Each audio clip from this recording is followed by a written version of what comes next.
Taste the Daily.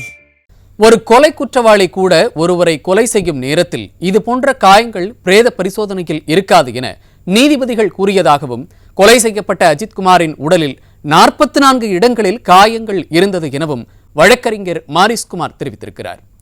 Chennai உயர்நீதிமன்ற மதுரை கிளை வளாகத்தில் செய்தியாளர்களை சந்தித்த அவர் இதனை தெரிவித்தார்.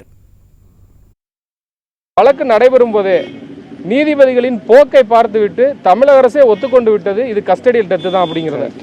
அது மட்டும் இல்லை, அவங்க நீங்கள் சிபிஐ கூட மாற்றிக்கோங்க அப்படிங்கிற வரைக்கும் அவங்க இறங்கி வந்துட்டாங்க. காரணம், நீதிபதிகள் அவர்களுக்கு எதிராக கொடுத்த அப்சர்வேஷன். அதில் முக்கியமாக குறிப்பிட வேண்டியது என்னதுன்னா, ஒரு கொலை குற்றவாளி ஒருத்தனை கொலை செய்கிற நேரத்தில் கூட இது போன்ற காயங்கள் அவங்களோட போஸ்ட்மார்ட்டம் ரிப்போர்ட்டில் இருக்காது அப்படிங்கிறத பதிவு பண்ணியிருக்காங்க ஆர்டரில். 44 இடங்களில் காயங்கள் இருந்திருக்கு. அது மட்டும் இல்லை, மிளகா பொடியை அவரோட ப்ரைவேட் பார்ட்ஸு, மூஞ்சி, வாய் போன்ற பகுதிகளில் தடவிருக்காங்க. இது எல்லாமே போஸ்ட்மார்ட்டம் ரிப்போர்ட்டில் ரெக்கார்ட் ஆகிருக்கு, அதை ரெக்கார்ட் பண்ணியிருக்காங்க.